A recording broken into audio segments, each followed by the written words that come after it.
What's going on, everybody? Welcome back to Pushing the Pile live from Radio Row. Jonathan Jones, Pete Prisco, myself, Kyle Long. We're going to talk about another thing that was announced last night, the Hall of Fame class. Pete, I know that you have some strong takes here. I'll let you take it away. Pete has a strong take? I'll let you take it away on the list of guys who got in, but more importantly, the guys that didn't get in. Well, first off, let me say about the guys that were finalists, I think you can make a case for every single one of them to get in. Those 15 guys. And I think there's a real problem in that the class is shrinking and not going any other direction. It's the sport with the most players on any team's roster out there, and yet they shrink the pool. Why? What's the point of that? Because Deion Sanders said it's not elite enough a couple years ago, and so now they're reacting to that. Yes. It makes no sense to me.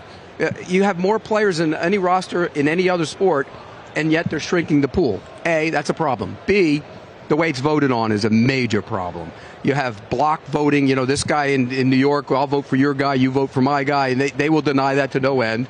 But that goes on. I used to be kind about this, but I'm done being kind about it because crooked.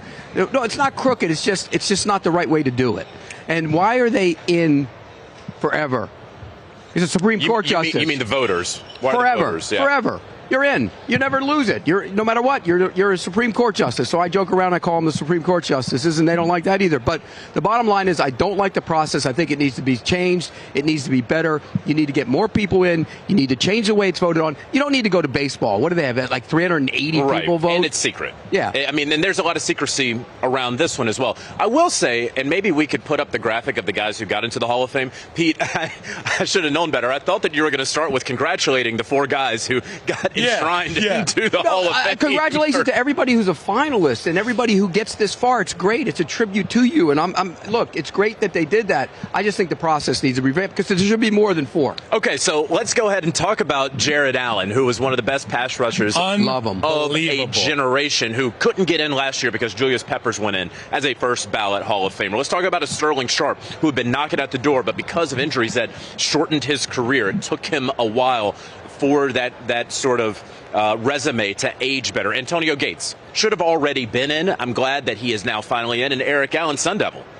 Yeah, Eric Allen was a great corner. I mean, he was outstanding for the Philadelphia Eagles. And look, there were 3 Sun Devils in the final 10, so I was happy about that. You swell with pride. I did. In the final 10? Yeah. You know who was in the final 10? Yeah, it was Suggs. About 15. But Suggs was one of them. So, yeah. But bottom line is, Eric Allen was a great cover corner. And look, again, they all were deserving. The Gates thing is another one that just shows the process is flawed. It's silly. Why? He should have put his helmet in the locker and gone straight into camp. Correct. First ballot Hall of Famer. But you know why? Well, not under our watch. We're not going to put him in first ballot. We're going to make him sweat a little bit. It's just like when they kept T.O. out. It's unfortunate. And you know what? You're talking about guys that are getting in.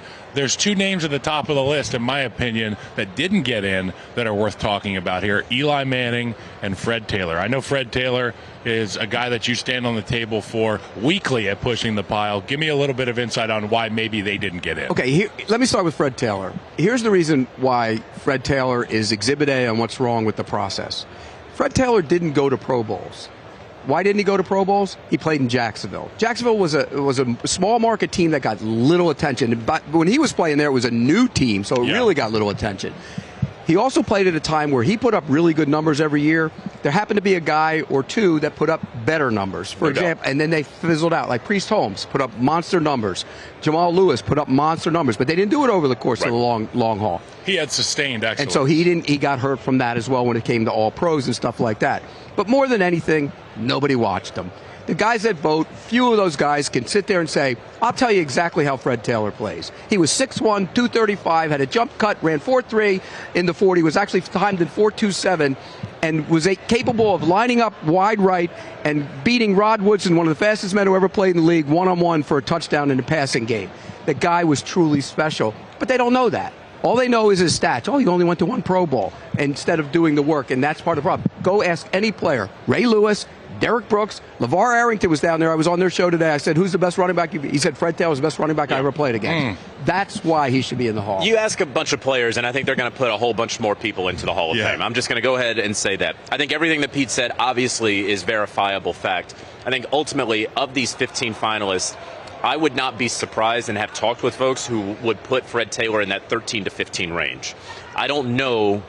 And I know, Pete, deep down, you don't know if he's actually going to get in. I don't think he's getting in. You don't think he should get in, is your point. Yes. He absolutely deserves to be in. But there's going to be a lot of guys who deserve to be in. And I know that we're going to talk about Eli Manning.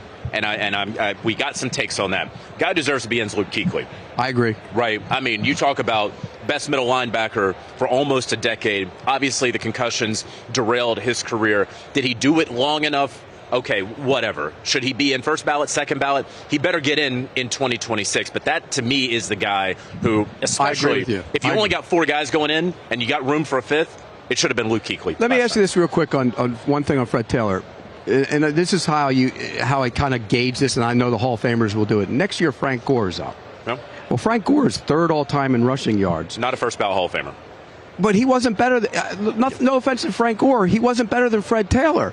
He had better numbers because he compiled and he did a really nice job, and he's arguably a Hall of Famer too. Which is really hard to do with the running back position. You're damn right, at any position. At any position, no doubt at all. But if you ask yourself, was he better? He was not better. No. And that's how you define that. There is something to be said about a running back playing as long as Frank Gore did. No, and I give him tons of credit for that. And he should be in the Hall of Fame, too, and he will get into the Hall of Fame. Hey, guys, we should continue this talk on Pushing the Pile another time, but I'm going to switch gears and talk about the guys' Hall of Fame chances for players that are playing in this Super Bowl in New Orleans. Obviously, there's some slam dunks. Patrick Mahomes, he's probably already been fitted for his gold jacket. Travis Kelce as well. A guy like Chris Jones. Lane Johnson, a dude that I came out in the draft with. What an absolute stud he's been for a decade plus for the Philadelphia Eagles.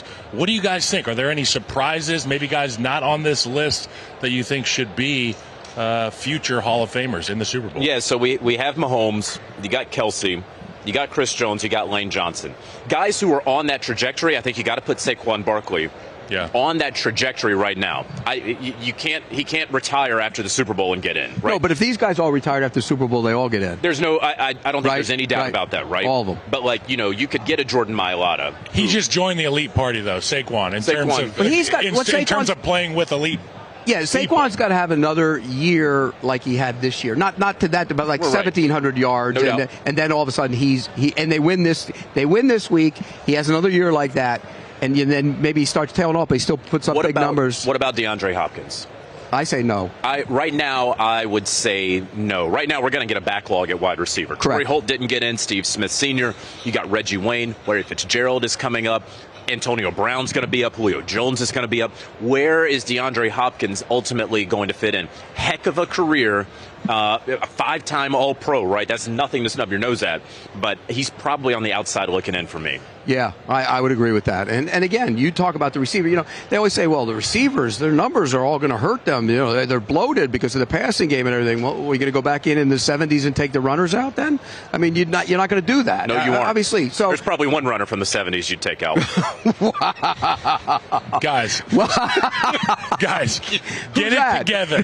Get it together.